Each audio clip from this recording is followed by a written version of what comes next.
doing, like, setting everything up. And, I mean, Amy's brother tried to explain it to us, and it sounded like he was speaking a completely different language. He just said widgets like 5,000 times. Right.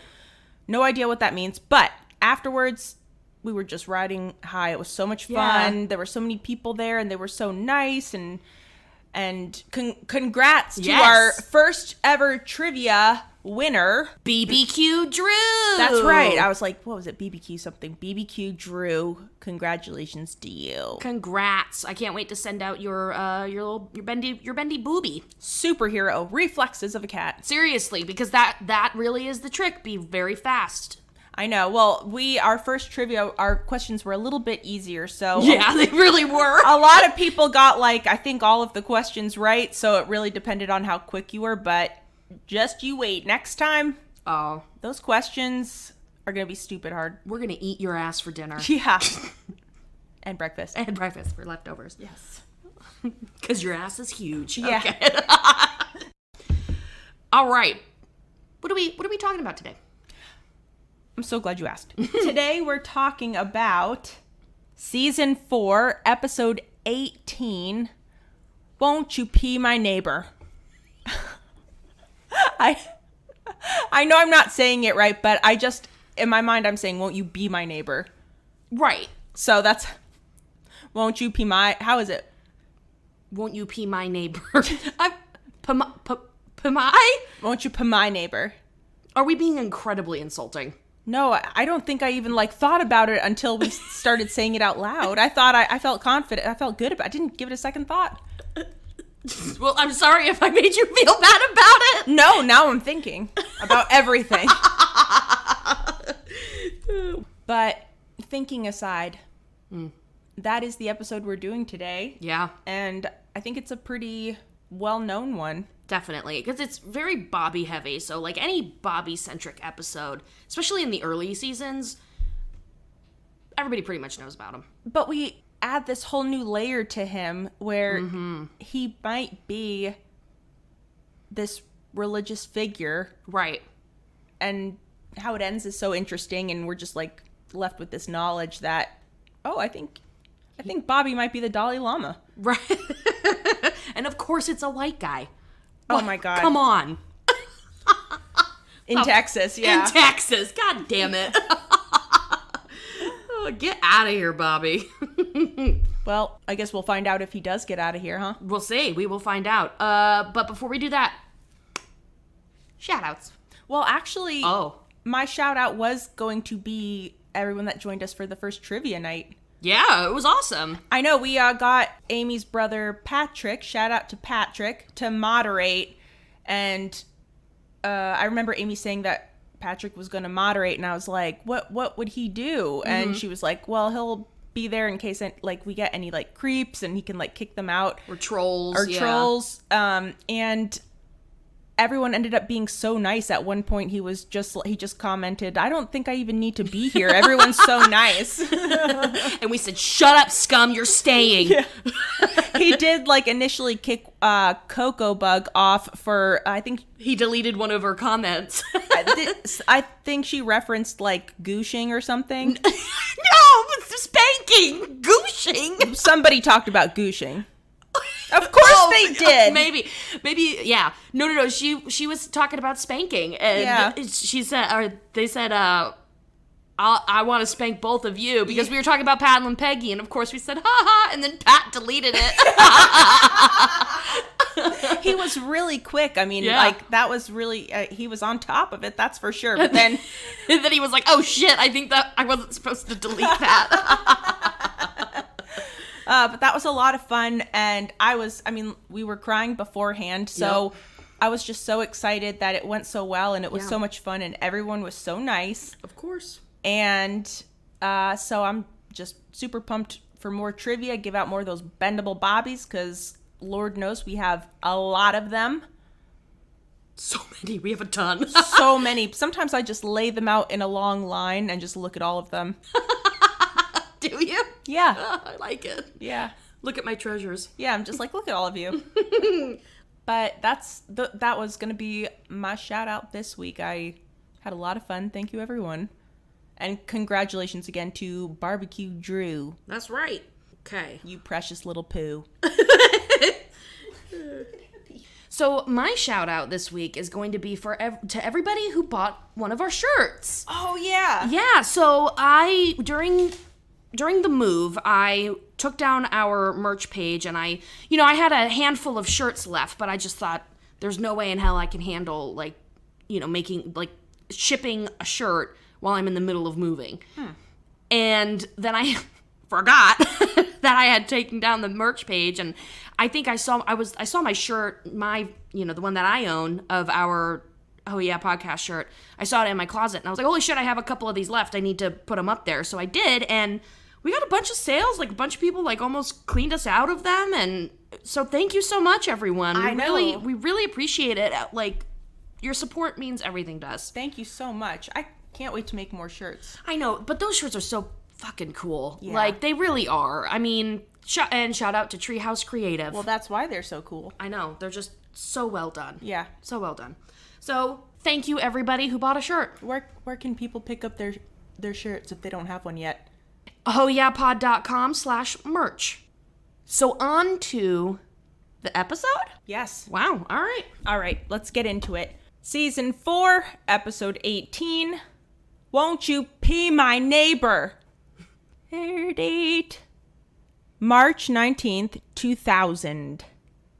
So we start out seeing the guys in the alley, just having their beers, and then Khan comes out and he simultaneously insults them while handing out RSVPs for his New Year's party. He's hosting a Pimai party to celebrate the beginning of the Lunar New Year. And I love this part because this quote by Hank and then Dale, Khan's handing out these invites and he's just like kind of aggressive about it. And he's just like, here you go, RSVP. That means rendezvous, s'il vous plaît, which in redneck means pick up phone and call to give me a head count for my big Laotian New Year's party. And Hank's like, New Year's party?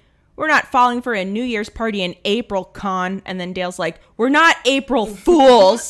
I know, I love it because I do love Con afterwards. He's like, you are dumb as chimps. I was like, Con always has the best burns. I mean, he can't stand them, but I love that he's still inviting them to this party. Yeah. Then we cut to the next scene and we're at Khan's house, and he and Min learn that a group of Buddhist monks will be coming to town. They're coming to Arlen because they're looking for the reincarnated Lama Sanglug. I don't know if I'm saying that right. I think you are, yeah. It's close. Apologies if I'm mispronouncing that. They're looking in Arlen, which I think is remarkable. I know. But, man, they're good at finding those llamas. They really are. I mean, they could be anywhere in the world. Anywhere, and apparently Arlen, Texas. Where in the world is the Dalai Lama? Reincarnated. Sanglug. Sorry, any of that's offensive. Where in the world? I just picture all these. I was just gonna say we should have like, should be like everybody get your Carmen Sandiego trench coat on and let's look for the Dalai Lama. I just picture all the Dalai Lamas in trench coats with the collars popped up. God, chic. And like the longest, most beautiful like black hair. Love it. Mm-hmm. And Lucky Khan, the monks are gonna come to his New Year's party, and he's pretty happy about this because, you know, status and whatnot. Mm-hmm. So the monks are planning on going there not just to hang out and have a good time and celebrate New Year's and blow off fireworks. No, just kidding. They're going there to test who they believe are the two most likely candidates, which are apparently Connie and then Chain Wasanasong. I love that with like that part where they're saying, oh, they're gonna come try and, you know, see if, you know, the Lama is here. And of course Khan's talking about how Chain Wasanasong might be, you know, the Lama, and Connie's like, well, why would it be Chain? And he says something like, oh, he's third oboist and this, blah, blah, blah. And Connie was just like, I'm first violinist and a Westinghouse winner. Yeah. How do you know I'm not the Lama? And I was like, fuck yeah, girl. And I love that Con, I expected Con to be like, well, maybe we'll see. But instead he was just like, oh my God. Yeah, maybe it is you. Yeah. The power. So the day comes of the test to see which child could possibly be the reincarnated version of Lama Sanglug. And the test is, there's a beautiful rug laid out on some grass in Khan's backyard. And there are a bunch of objects placed on the rug. And apparently these are objects that used to belong to Lama Sanglug. And I guess the test is whoever chooses, or one of them belonged to him. And whoever chooses the correct one, they pass the first round of who's the next Lama. Right. Oh, it says here the monks believe that his spirit will be drawn, whoever is the actual Lama, their spirit will be drawn to the object. Right. So that's like the whole point of the test. So Connie gets to pick first, which is so lucky. And Bobby knows that she's been nervous about this test coming up. And of course, her parents are putting tons of pressure on her. And he tries to kind of make her laugh. So he walks up to the rug and there's a cane on the rug and he picks up the cane and he starts doing some like vaudeville routine. Yeah. Which... Hello, my baby. Hello, my darling. Yeah. He's like that WB Frog.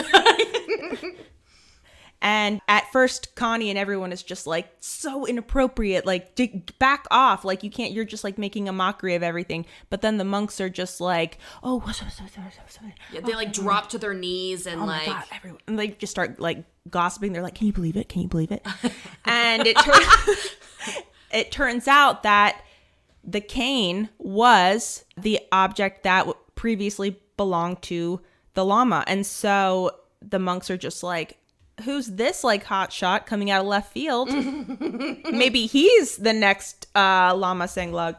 And so now they're gonna start testing him too. He has to do a second test and he has to figure out like he has to do the second test to see if he picks another object and then that like confirms it. Just like so they can know for sure that it wasn't just random chance. Right. I mean, they should really have like 50 of these tests.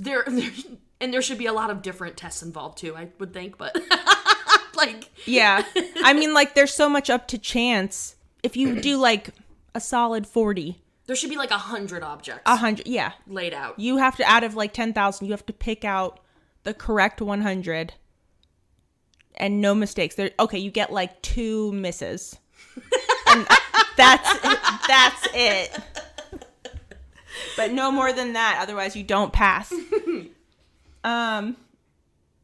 Yeah, so Bobby, who saw it coming, Bobby passed the first test, not Connie, not Chain. So now he has this coming up. So he kind of starts preparing, even though Hank is not into this. He's not excited about his son being a Lama. No, he's like completely against it. He's horrified by the thought of it. Because he's like, oh my God, you're going to go to hell because as Christians, we believe that literally only Jesus and God are the right way, and if you don't believe in them or you don't follow that, you're going to hell. And I don't even think he's like that religious. It's more just like, this is different. You're that, meditating? No. Yeah. Yeah. Yeah, he really takes issue with it. Meanwhile, Peggy is kind of like Con, where she's just like, the power! Oh, absolutely. Oh, my son is the next Lama. So screw your honor child, your honor school, whatever. So Bobby starts preparing for this test by, doing the work. He starts like actually studying the essentials of Buddhism. And he starts meditating, and it seems to really agree with him. He's just so, I don't know, present. And he's just very Lama. Well, yeah, but I feel like this is another one of those instances where Bobby's doing it. This is an act. Yeah. This is like another personality he can take on. But he really puts his research into each role. Well, he really does. And that's what makes him a great comedian and potential potential like actor. You know, he puts in the work. He really does. And there is also that added part where Connie was like, my religion isn't a joke. Like, you need to take this seriously. Yeah. This is a big deal to me. So I think we got both things going on. Yeah, absolutely. I mean, it seems like a lot of what Bobby is learning in his research really resonates with him. So I'm glad to see that, because there definitely is that part of him that is just taking on a character and just assuming a role. He's so method, but it's nice to know that he is not just trying to appropriate this culture. He's actually like educating himself. So that's right. That's good to see. I do agree with that, because, you know, you see him, he's having like a dilemma over it. Like he's like, I want to be with Connie, and anyway, whatever. Yes, I agree with you. Thank you. But Hank is just so frustrated by this. He just keeps trying to talk Bobby out of it. It's just driving Hank crazy. He's just not into it. He can't. I mean, Peggy has fully embraced it.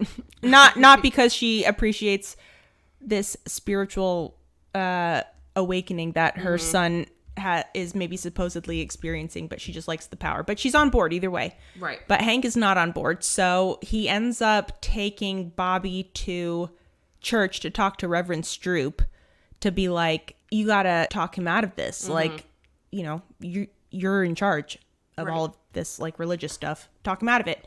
I'm just going to read this. I wrote down this whole exchange starting at the Hill House and ending up at the church. And it's kind of long, but I just love so many of the quotes in these like scenes. So Hank walks in on Bobby meditating, and he's just like, you know, no god dang way, no way. And Bobby's just like, Dad, I was this close to enlightenment. Like, okay. After a day of meditating. And then Hank's just like, you can call putting paint on your head anything you want, but we're Christians and we don't do that kind of stuff. Why do you think we go to church every Sunday? For fun? I love that. I wrote that whole thing down too. And Bobby's like, why do we go to church? And Hank is like, because we're Methodist. And Bobby's like, yeah, I've been meaning to ask you, what is Methodism anyway? And so it cuts to them at church in Reverend Stroop's office, and she's at her desk and they're on the other side of the desk. And clearly Hank took Bobby there for her to explain what Methodism is.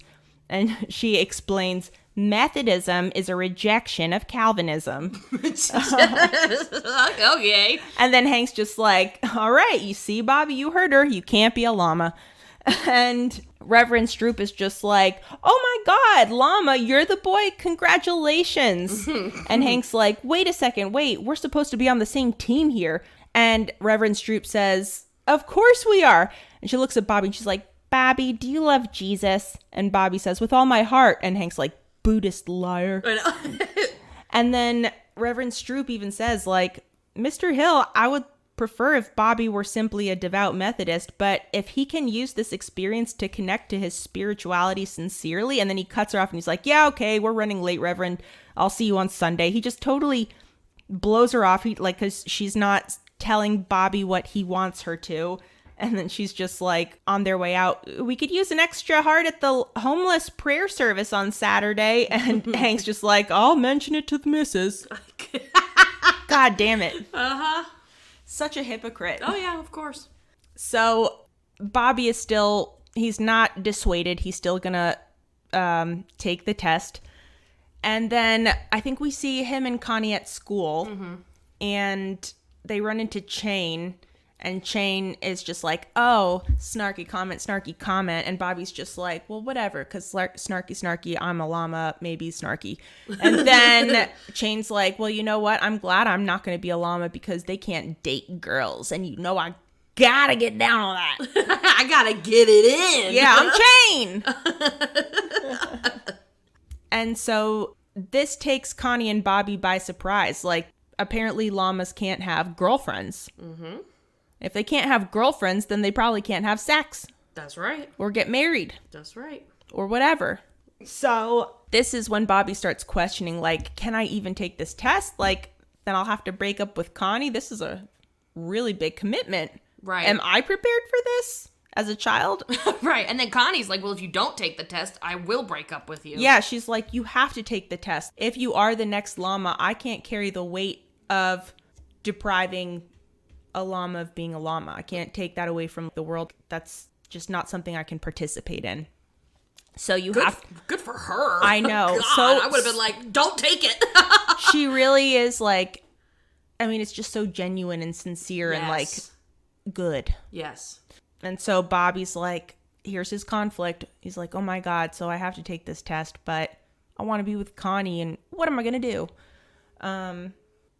Bobby's stressing about all of this stuff, but he doesn't know what to do. And look out, because now the day of the test has come.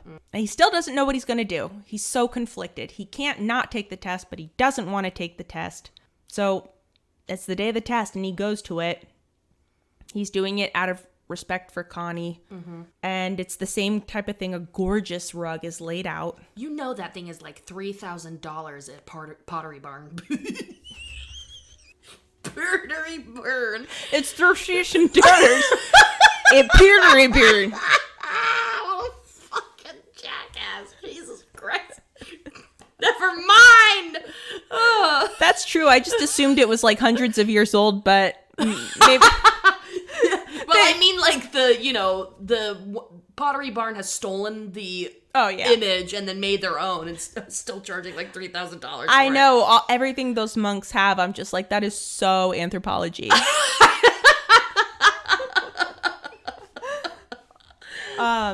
So they have their beautiful Pottery Barn rug laid out, and it's their anthropology housewares. Yes.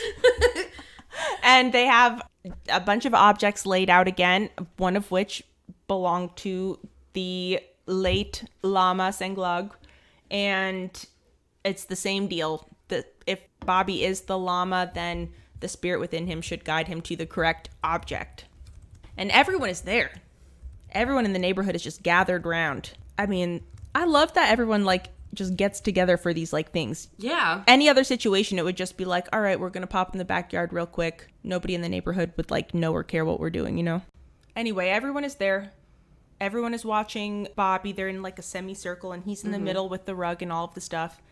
And the monks are there, and everyone's waiting. What is he going to pick? What is he going to pick? And he's looking at all of the stuff and kind of looking at Connie a little bit and doesn't know what to do. But then he sees that one of the objects on the rug is a mirror. And he kind of like angles himself so that he could see Connie in the mirror. He could see her reflection on the mirror on the rug on the ground. And he's like, I can choose anything on this rug, right? Mm-hmm. And one of the monks is just like, yeah. What are you trying to, what scheme are you coming up with? And Bobby's like, anything? And he's like, yes. And Bobby's like, okay, you said so. I choose Connie. And everyone's just like, Connie's not on that rug. What are you talking about? And he's like, yes, she is. And he points to the mirror, and you can see Connie's reflection in the mirror. And he's like, I choose Connie. And so that settles it. The test is over. Bobby has chosen Connie. And technically, Connie was never owned by Lama Sanglug.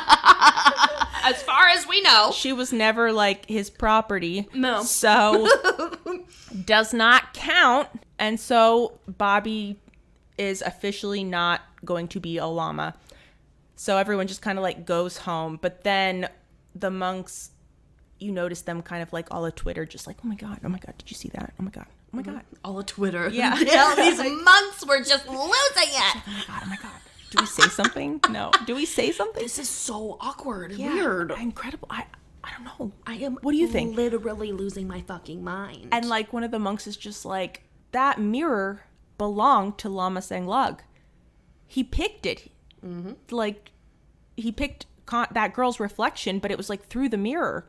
So doesn't that count? And like the main monk is just like, yeah, it's a tough call, but I'm gonna say it doesn't count, and it's, just one of those things. Yep. Back it up. Back to searching. Where in the world is that llama?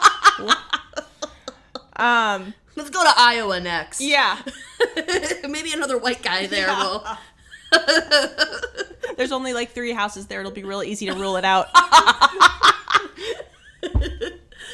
And Hank is relieved. Bobby and Connie are excited that they get to not have to break up. Jesus. Yeah. And they get to not have to, which is wonderful.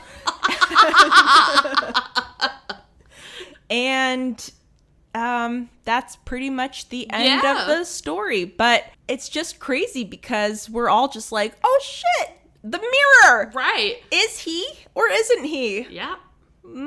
I don't know. I'd put that on my resume if I was him. I know, right? Very good, Jackie. Yay. Thank you. So, Amy, give me your quotes and whatever you wrote down. Tell me everything. Yes. All right. I got a few. I mean, really, this is chock full of quotes, huh? Chock. All right. So I said a couple. You said a couple. I do want to say Bobby is a very good boyfriend in this episode. Mm-hmm. He takes her to a Buddhist, I guess it's kind of like a meeting or whatever. It's a gathering of Buddhists in Arlen. Takes Connie there when she's kind of pissed at him for the whole being possibly the llama. Yeah, just out of the blue. Yeah. So, he's like, I'm really trying to respect this and understand it, and I want to do this with you because you're important to me. So he's really good at just good in this episode. And like you were saying, he has that moment where he's just really torn on what to do, and he even tries to meditate on it, and he calls out Lama Sanglug, what should I do? And he's like, wait, I'm fucking Lama Sanglug. And he's like, what do I do? He looks at his belly, which is good. Gut instinct. He's trying to go with his gut instinct. What do I do? And he's just really torn up about it. And then that scene where he picks Connie, I definitely teared up. It's so sweet. I remember when I first watched this episode, it felt like I was thrown such a curveball. I was like, oh, yes. Didn't see that coming. So smart and so sweet. I mean, so smart of him. And then to have the added thing afterwards where they're just like, the mirror belonged to him. And yes, I was like, I was blown away by that ending. I know. When I first saw it. So good. So good. Bobby is just wonderful in this episode. He really is. He's really great. I love Connie and Bobby in this episode. They're so mature for being 12 years old in this. They have a really good relationship. Aren't they doing the dishes together at one point? Or is that another episode I'm thinking of? That's when aisle 8A. Yeah, that's right. Yeah. But yeah, they do funny things where it's just they are doing the dishes in that episode, and then in this episode, they're just sitting on the couch. She's laying with her feet on his lap. It's just this is a young married couple. Right. Well, and I love the scene where they're at the playground and they're in that big rocket ship thing, and it's another beautiful animation scene where it's this gorgeous sunset, purples and pinks and oranges, and it's just really rich and pretty, and they're both meditating together. And I mean, I wrote down this quote by Connie because I love her. She says, all I hear is my dad's ignorance and my mom's empty-headed materialism. No, wait. I hear my dad's empty-headed materialism too. That's the loudest. And then Bobby's just you just gotta let it go. There's nothing you can do about it. And he's just be free, baby. And then she's like, kiss me, Sanglug. And they just share this really, really lovely kiss. Yeah. It's so good. Their relationship is so good in this episode. I love when Hank prays to God to make Bobby fail the test. I wrote down the whole whole prayer. He's outrageous. He's such a hypocrite in this episode. He waits for Peggy to go into the bathroom to do this prayer because he's like, Peggy's into it and I need to hide this, that I don't want him to be a llama. So he just says, Lord, Hank Hill here. Sorry about missing the homeless prayer service. Now, about Bobby, I'm pretty sure we're on the same page about the llama thing. I was kind of hoping that you would just have him fail this test tomorrow, like you've had him fail so many other tests in the past. And then he hears, like, Peggy coming out of the bathroom, and he's like, and the starving kids. Gotta go. Amen. Yeah. He, like, starts to get up, and then, like, goes back down. He's like, and the starving kids, too. And then... I love gotta go. Amen. Like, he needs to hang up the phone or something. God. I love when after Bobby picks the cane the first time and they're like, we need we need you guys to stay here to do the other test. The main monk is saying this to the other monks. And they're like, well, where are we going to stay? And they're like, well, guess what? We have a Buddhist family right here to Yes. Khan and Min. And Khan goes, oh, good company. I love it. I would be like, ugh. No. And it's like the one white guy. Yeah, they're just like, you have to stay with them. Yeah. And he's like, come on. Let's see. I'm surprised they don't have a guest room. He has to sleep on the couch. I am surprised by that, by them not having a guest room. You would think they would have like a 3-2. Yeah, yeah. Like at least a 3 1.5. At least. There's a really just poor Bobby. He's awesome, but like his parents don't realize that he is awesome and that girls are gonna love him, and he's gonna always have a girlfriend. But it's when Con invites them and they see Connie and Bobby hanging out together, and Bobby does some sort of Charleston to make her laugh, and Peggy like looks at Hank and she's like, we're going to that party. Yeah. Like, we're going to that party. They are Connie's parents, and it's not like there is a stream of girls lining up to date Bobby. There is one. Yeah. And Hank's like, there used to be none. I know. And let's see. Towards the end where Hank is just trying to convince Bobby not to take the test, he goes, don't take the test tomorrow. Bobby says, I have to. And Hank just goes, what have they got on you, boy? Yeah, what have they got on you, boy? I know, and I'm in a bind here. Connie said she'd have to dump me if I don't take the test. And Hank just says, well, we definitely can't have that. What a pickle for Hank. I know, oh, poor Hank. Poor Hank. And of course, last one, because I've just been talking for so long, but last one is just some good Peggy stuff where, of course, she screams about her kid being God to billions of Asians, which is just insane. Why do you care that somebody has an honor student? I wrote that down because she's in her car, and the car in front of her has one of those bumper stickers that says, my child is an honor student at whatever elementary school. And... Of course, she takes it personally. Of course. And she pulls up next to the car and rolls down her windows, and she's just like, oh, yeah? Well, my child is God to billions of Asians. It's insane. And then when Bobby does his second test, she goes up to the monks, and she's like, do you think maybe I should pick? And he's like, no. I wrote that down, too. Bobby's like, I can pick anything on this rug. All right, I pick Connie right there in the mirror. And then the test is over and everyone's walking away, and Peggy walks up to that monk and she's just like, do you think maybe I should pick? Like, God, Peggy! No, go home, Peggy. Go home. You should go home. You should go home, Peggy.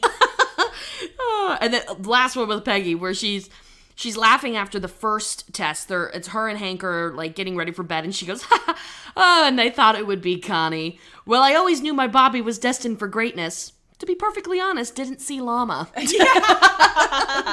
Literally no one saw that, Becky. Yeah, right? All right, that's it. That's all I've got. How about you, Jack? I think almost all of everything I wrote down. Well, no, I have stuff. Okay, here we go. In the beginning, after Khan hands out his New Year's invites, and he goes back inside, Hank's talking to the guys in the alley, and he's just like, all right, I guess this is a legit New Year's party. To be honest, I think I'm gonna RSVP that I'm not going. And then Dale's like, nope. And Boomhauer's like, nuh-uh. And then Bill's like, je réponds non, absolument non. Wow, very good. That was well done. I'm sure that was wildly incorrect, but he basically says, I'm absolutely not gonna RSVP. But we get some Bill French. I know, I love it. It's good. Just out of nowhere, just angry. Yeah. Absolument no. Another Bill moment where that monk is staying with Khan and the Supanusan phones, and the guys are out in the alley, and the monk is standing out there with them while they're drinking their beers. And Bill asks him, so, how long have you been celibate? And the monk says, 3 years. And then Bill's just like, and he kind of just like is swirling his beer, and then he's just like, the 4th year's the tough one. Oh man. That is a long time. Yeah. And it seems like he's well past his 4th year. That's what I was going to say. I mean, he definitely went past 4. Yep. But that one actually reminds me of when, like, Connie and Bobby are, like, so upset that they might have to break up. And later that night, Con and Min and Connie and the monk are having dinner. And Con just toasts everyone and just goes, to the celibacy of monks. And the monk is just sitting there, and he's got, like, a glass of milk that he, like, he's like, okay. Great. Imagine cheersing milk about you, like, never having sex again. I know. Okay. The last thing I had written down was, just in my research, I came across something that it briefly mentioned that the plot of this episode is loosely based on a 1993 movie called Little Buddha. And one of the people starring in it is Keanu Reeves. I think I've never seen the movie, but based on the synopsis, he plays Siddhartha. And I guess, like, well, okay. So there are these Tibetan monks, and they're searching the entire world for a child who might be the reincarnated version of a great Buddha leader, it says here. They end up making their way to Seattle, of course. Because there's, like, a white family living there who have, like, a precious little white son. And Christ. They think he's a candidate for possibly being this next Lama. And it's between him and maybe 2 Tibetan children. And I don't know, I think there are maybe some flashbacks where he's learning about, like, Buddhism, and Keanu Reeves is Siddhartha, and I don't know, I've never seen it, but I'm curious. I'm curious too, because it's 1993 Keanu Reeves. So you know it's horrible acting, but he's incredibly hot. That's what I was gonna, yeah. You know it's incredibly hot, Keanu. Absolutely. I mean, he's although I don't know, I think he's fucking hot as hell now. I love a well-aged man. And incredible actor now. Yeah, he's so much better. It's like he was hot, but now he's like double hot and a great actor. Yeah, he rules. He was a little, I wonder if it was just like the style of acting in the 90s being like a young hottie. But there were some, I don't know. I'm not going to criticize him. No. He seems like a wonderful, wonderful person. He is. And he was in Point Break, which is one of the best movies ever. And he's in those John Wick movies. Mm-hmm. And those are really good. I'm telling you, they're really good. Amy, it's going to be just like Magic Mike. I don't know. I don't know about that. A few years from now, we're going to watch it, and you're going to love it. Years from now, you're right. Once I wear you down. It's going to take you years. I don't know. I mean, you're not going to be as worked up. I was going to say, am I going to get as horned up? Probably not. No, don't have that I mean, no. You could, because he's so hot. He is so hot. But there's too much going on. Anyway, they find this kid and blah, blah, blah. I don't know. Whatever. So I guess the plot is supposedly loosely based on that 1993 movie, Little Buddha. Interesting. Okay. Yeah.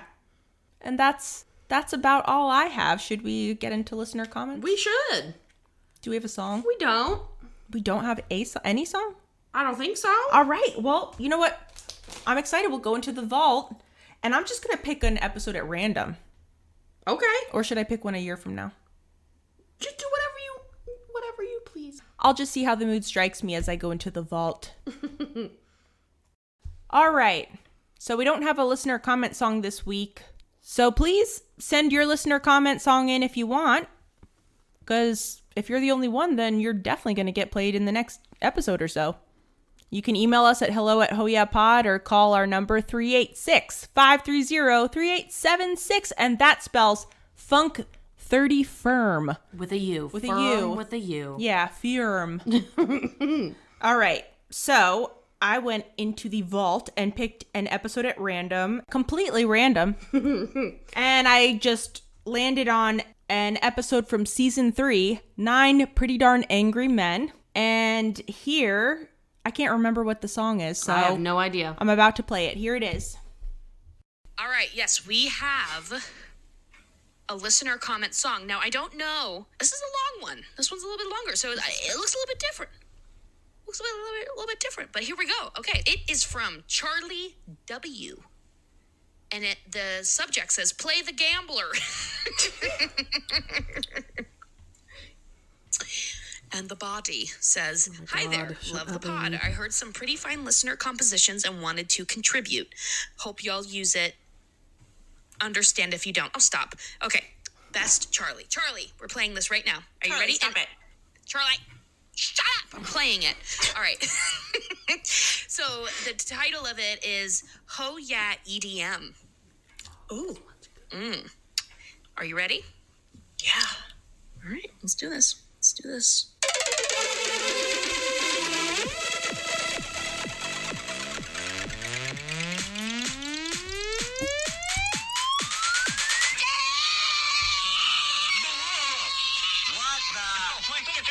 Run around here, my little flappy dog, you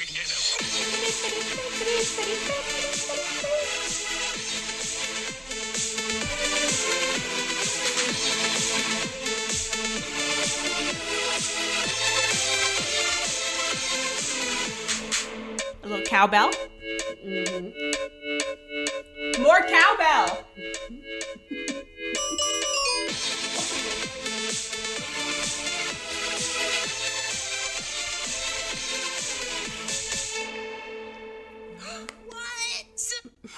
What?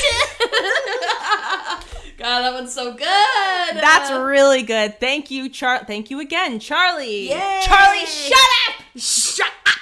God. Thank you so much. That's one of the good ones. That is a good one. That's one of the good ones. You cannot deny that one. No. All right, listener comments. I'm going to get right into one. We actually got a DM, so a longer of comment. So here we go. It's from Brendan of the Cult. And they said, "I have been waiting for this episode since I found you guys. It's without a doubt my favorite episode. A lot of people I know don't care for King of the Hill, and I can't really blame them. Taken at face value, a lot of the characters can be unlikable a lot of the time. But this is the episode I beg them to watch. The ending is my favorite ending to a King of the Hill episode and maybe any episode of television ever. Wow. Fully believe Bobby is Sanglug, and the perfection of his devotion to Connie makes me furious they break up so early and never get back together. This is peak King of the Hill and will forever be my number one." Oh, Very good. beautiful. Perfectly put. I agree. I think he is Lama Sanglug. Yeah, I think so too. By _dangerously, the chain train stops for the ladies. So we got a bunch of people. Bender's Redemption, Ryan Film Lover, Afro Stash, Bootstrap Billy, and Catherine Moore all saying, "Well, my son is God to billions of Asians." Yeah. And another quote that I saw a lot of people mention, well, at least a few people, Simpsons fights, Katie Milady. Oh, I guess it was just 2. I thought it was more. A quote by Hank, "You're talking like a song from The Lion King." God. Ild_Sild and Enchanted Ways and Reiki Rose all say Buddhist liar. Yeah. Those quotes really resonated with people. Mm-hmm. A quote by Hunter L. Veliot, or Hunter L. Veliot. "Bobby learns and applies Buddhist philosophy to his life so quickly in this one." Agreed. Yeah, he really goes for it. Yeah, he really educates himself.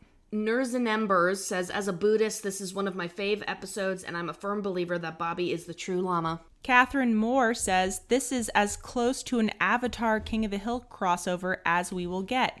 Now, I've never seen Avatar. Have you? No, I haven't. Okay, so neither of us knows what that means. Yeah, I don't know. Okay. Well, I'll take your word for it. Everyone else listening is just like, "Oh, yeah, I could see that." Leeberg Art says, Dale thinks it's a yard sale. When he sees all the items laid out. Oh, yeah. All right, and my last one here, it's two people, Katie Milady, or M Lady, and Jaron Walshak, all say the 4th year of celibacy is the tough one. The 4th year is the hardest. Oh, and my last one will be one that I missed earlier by the one and only _Robin, when that monk bests Hank, and Hank says, "You're talking like a song from The Lion King." That monk does best, Hank. I know. Hank doesn't know what to do with them, just being like, well, if my ass is supposed to be kicked, then it's gonna be kicked. And he's just like, what? No! What? I'm leaving! Be aggressive back at me! I'm going home! Very good listener comments, everybody. Thanks. Real nice. Amy, Yes. you want to go first for trivia? I will go first for trivia. I'm pulling this one out of my ass, as usual. Sorry. I know. I watched her. Bless you. I sat here and watched you just frantically search the internet. And I didn't even find anything, so I'm pulling this one out of my ass. All right, we're going to be waiting for our email of 50 trivia questions for Amy. Whoever's next in line to do it, go ahead. Okay. To ring in the new year, the Lunar New Year during Pimai, what is one of the traditional things that they do? Oh my God. I have no idea. They throw water on themselves to like wash away the last year. You remember that scene in the in the show? I don't remember that at all. Wow. Yeah, in the very beginning when they're all there, Bill comes up and like throws a glass of water in Hank's face, and then fucking Dale pours a beer on his head. I forgot all about that. All right, good. Well done. Thank you. All right, I guess you won't be needing to email Amy those questions. No, please, God, please do. All right, and mine? Yeah, I let's hear guess it. mine now? All right. I guess yours. Okay, don't look. I can't see at all. Okay. I have 3. First one. Amy, Yes. what instrument does Chain play? Oboe? Yes! Okay. And what position does he play? I think, I can't remember if it's second or third. I'm going to say third. No. It's second? It is. Oh, I thought for sure you were going to Damn. That's okay. You could say it He again. probably deserves third. Yeah, because he's a turd. Mm-hmm. Turd the Third. We used to know somebody named Turd the Third, so it's funny. Okay. Next question.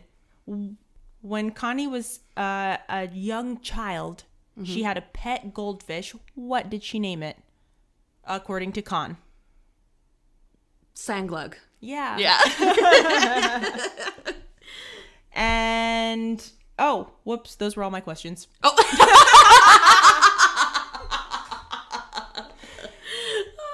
Good. Well, do you know what the next episode is? I do. It's Hank's bad hair day. Whoops. Uh-oh. Hank looks like a mess in this next episode. He looks like Guy Fieri at one He point. sure does. And then he looks like, what, a 90s George Clooney with those Caesar bangs? Yes. It's all, then at one point we noted he looked like Jeffrey Dahmer. His hair's all over the place. Yes. What a mess! What a mess. And meanwhile, we get to laugh heartily at dementia and cognitive decline. Yeah. It's great. It's a great episode. It's going to be a lot of fun. So tune in next week. That's right. For that. And please follow us on Twitter, Instagram, Facebook, Ho Yeah Pod. You could send your listener comment songs. Like we said, we don't have any ready to go right now. Mm-hmm. So if you send one in and nobody else sends one in, I mean, it's guaranteed. Yep. You're going to get it. Yeah. You're going to get it. You're going to get it. You're going to get it. All right, everybody. Listen, until next time. And lastly, congratulations again to Barbecue Drew. That's right. In the trivia, you beautiful poo. All right. And until next time, Vaya con Dios! Woo!